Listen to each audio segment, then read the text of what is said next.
right, bodybuilding fans, I am here with Sugar Shawn Way. We are in Sacramento, California, the Golden State Grand Prix, one of the last two shows of the year, Shawn. We're getting down there now, only 7 weeks to the Olympia, and we've got a good pro show right here. Yeah, I think the reason this show is very important is because we've got a few veterans that aren't qualified, guys that made their names on the Olympia stage, like Tony Freeman, like Johnny Jackson, and even Issa Obeyed. I mean, Issa Obeyed's been around for a little bit, but the Olympia stage is a stage he belongs on, and he's still not qualified. So it's very important to a couple of athletes. And of course, we saw Jojo Interforo at the Europa show, very close to Rolly Winkler in Chicago, and he's still chomping at the bit. He's been on diet for a very long time. I'm curious to see whether he just got smaller because he's been dieting and flattening out, or if he's made the adjustments to shock everybody. Well, let's talk about that lineup for a second, Shawn. Now, a couple of names you just mentioned. We're seeing a repeat of Jojo Interforo and Issa Obeyed. Now, these guys went neck and neck at the last show. Most people, I think, before the show would have had Issa winning that one, but it was Jojo who came out when the smoke cleared.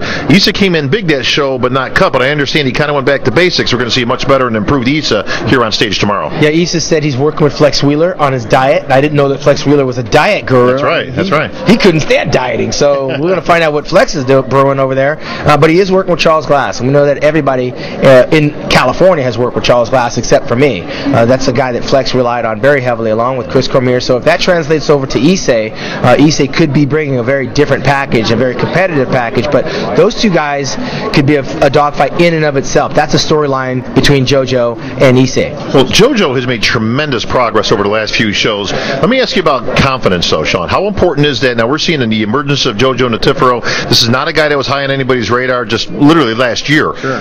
He's made tremendous strides this year. Has all of a sudden become a contender. But how important is that mindset and that confidence when it comes to on stage? Does it translate? Yeah, it does, because Jojo is now starting to believe the hype. I mean, he never really looked at himself as a contender, and now the closer he gets, he can sniff it, he can smell it, and he's seeing that each competition, more and more people are taking notice of him, whereas in the past we kind of ignored him. He came in with kind of elephant thick skin like Victor Richards. You just couldn't rip up all that muscle. Right. Now he's finding a way to thin the skin out, pull the water out, and he's starting to believe the chance that he might have the opportunity to get to the Mr. Olympia, which is actually bigger than this. He would love to win here, but more importantly, he'd love to stand on that Mr. Olympia stage, and that speaks volumes to him as a competitor. Well, let's talk about the lineup more in depth. Can Jojo Interforo win this competition tomorrow? Well, I think if the circumstances are right, yes. I mean, we've seen guys that don't win shows that should. The question is whether or not the judges will accept that, if they'll give him the nod, because this is the guy that's probably my most improved bodybuilder of the year. I mean, Jojo came out and knocked my socks off when I saw him. And of course, the longer he stays on the diet, the harder it is to maintain that full muscle bellies. If he can bring that in, along with the detail and the thin skin, you have to at some point reward the effort, regardless of who he's standing next to. But he is standing next to some very seasoned professionals, and a guy like Issa Obeyed, for example, he's here on another different level. His mom's got cancer in the brain. His family's telling him that his mother could pass away. He's getting on a plane the night of the show to fly all the way back to where? Where is he from? He's in Dubai. Yeah, that is United Arab Emirates. He couldn't shut it down because this contest means too much, not only to him, his country, but to his family. And he's looking to try to get the W and go home and make his mom proud before the inevitable happens to him. He is a pessimistic guy like that, but he's very optimistic about his chances of victory, which is why he stayed. And a guy with that kind of pressure on his shoulders is a very dangerous bodybuilder. Well, let me talk about confidence in the reverse. Now, we talked about Jojo and his confidence skyrocketing over the last two shows.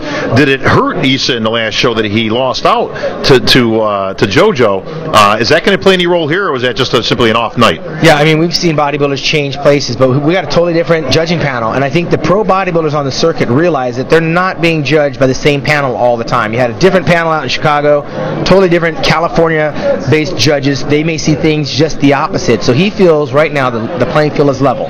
He's got just as good of an opportunity to beat Jojo as he does to beat Johnny and Tony. And let's talk about those two veterans, Johnny Jackson and Tony Freeman. Both need a qualification. Now, only the winner, as we know, gets qualified out of this competition, but there's some very important points that are going to go out to those top five guys. Right. Most notably, the two we just mentioned. Both of those gentlemen, do they have a chance to win this show, or are they looking at placing in the points, in your opinion? There's no question these are two guys that potentially could win, and on paper.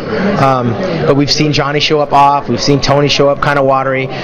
Johnny doesn't want to win on points just like Branch, and that's his training partner. Clearly, he has an opportunity to get those points here and again maybe next week in Tampa if things don't go his way right now. But Johnny came here for the W. I talked to Tony, and he's so laid back. It's almost like he doesn't even have a contest tomorrow because he's been here so many years. Tony's got to be borderline 46 or 47 years old.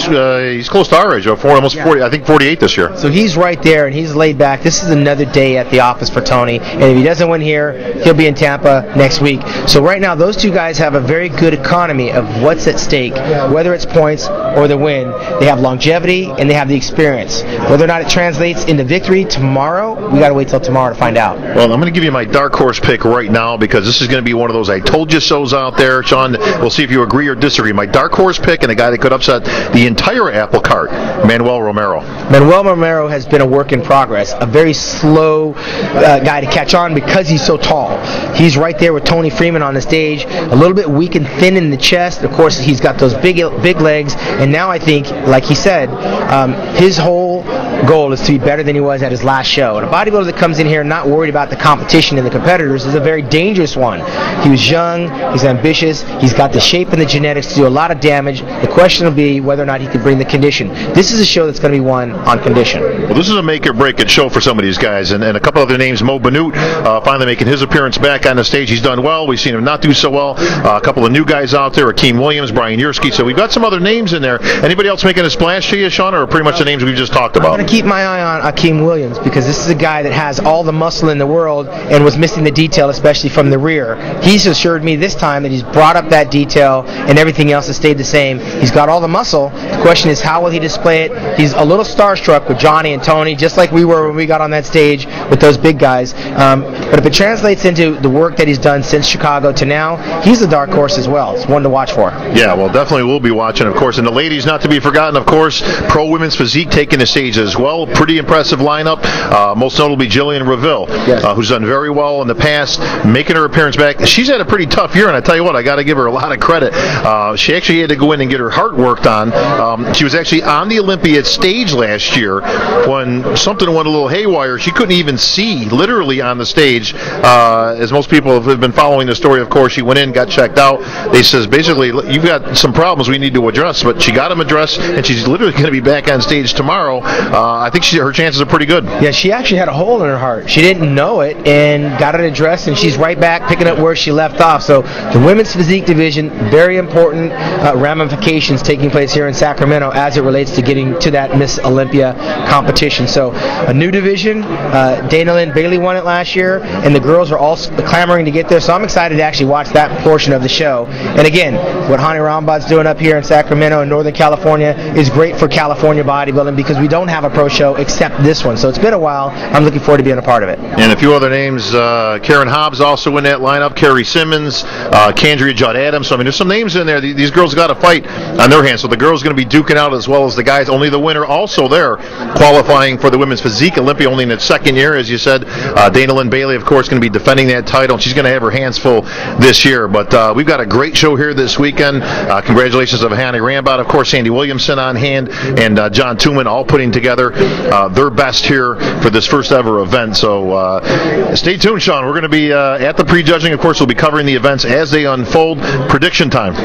I can't. This is too close to call because there's so many guys. Oh, come on. Don't give me the PC. Come on. Give me a name, Sean. The thing is, I can't judge these guys in their clothes. They're very deceiving. But we do have an NPC portion of the show, which I believe is a national qualifier as well. So it's not just in and out. There's a lot going on here this weekend. Make sure you guys follow along right here at musculardevelopment.com. All right, Sean, taking the easy way out, actually refusing to pick a name, but I'm going to stick with my dark horse pick. Now, I don't know if he's going to win, but I'm going to go with my man Manuel to make a splash here, and I think he's going to upset a whole bunch of apple carts along the way. I think Jojo and Issa are going to renew their rivalry, so we'll see where these guys end up tomorrow.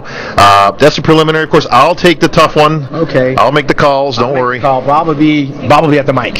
Good call, Sean. You're going to call the winner. All right, that's going to wrap things up for the pregame. Me and Sugar Sean will be back in action tomorrow, right after the prejudging. We'll give our full report, of course, of what we see and what we think the judges are looking at. We may never always be right, but we're never wrong. For Sugar Sean, this is Bob Chick. We're out.